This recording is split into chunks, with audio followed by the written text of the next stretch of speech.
estamos en nuestra primera unidad. Vamos a desarrollar la parte más fundamental de una investigación, la pregunta.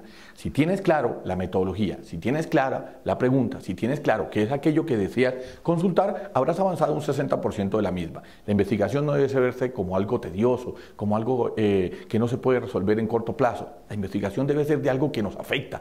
Preguntémonos cosas que nos dan en el entorno, del orden laboral, del orden familiar, del orden cultural. Preguntémonos cosas que realmente podamos abarcar y que realmente podamos resolver. Si tú sabes plantear tu pregunta, habrás resuelto el 70% de tu investigación. El resto será plasmarlo por escrito. El resto será pasarlo para que todos los demás entiendan por qué es una pregunta, por qué es necesario investigarla y cuál sería la solución del mismo. Entonces, desarrollemos esa pregunta. Pregunta no es cualquier cosa que yo pregunte. Pregunta es aquello que me genera una inquietud, que me genera una insatisfacción, aquello que yo detecto que todos los días me está generando un problema. Entonces ahora me formulo cómo puedo solucionar eso que me está afectando. Entonces, en esta primera unidad vamos a desarrollar preguntas. Vamos a hacer preguntas y vamos a ver qué tipo de preguntas hay. Por ejemplo, hay preguntas falsas. Cuando yo hago una pregunta dirigida, ¿sí? ¿Es bonito el sol cuando está de día? Esa pregunta no es una pregunta. Esa pregunta es una afirmación en forma de pregunta. No sería una pregunta de investigación.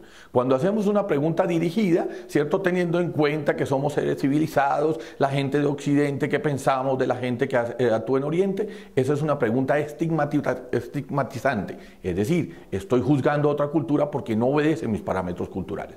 ¿Qué debo hacer? Preguntas locales. ¿Qué debo hacer? Preguntas que no sean de fácil solución. Preguntas que no me indiquen la respuesta. Por ejemplo, ¿cómo mejorar el tráfico?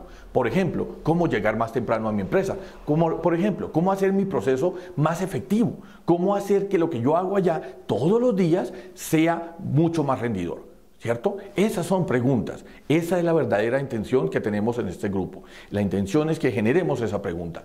Desarrolla una pregunta, establece una pregunta, mira la guía que está en el texto, mira la guía que está en el aula y empezamos a mirar cuáles son esas preguntas que podrían candidatizarse como temas de investigación. Las otras las vamos puliendo. No es que hayan preguntas incorrectas, lo que hay es mala formulación. Entonces las vamos corrigiendo y la intención es que lo veamos como una práctica que hacemos todos los días. Buenas preguntas llevan a coherentes respuestas. Buenas preguntas llevan a respuestas que son respuestas de investigación. Te invito a que me consultes el aula y que me preguntes si tienes alguna inquietud.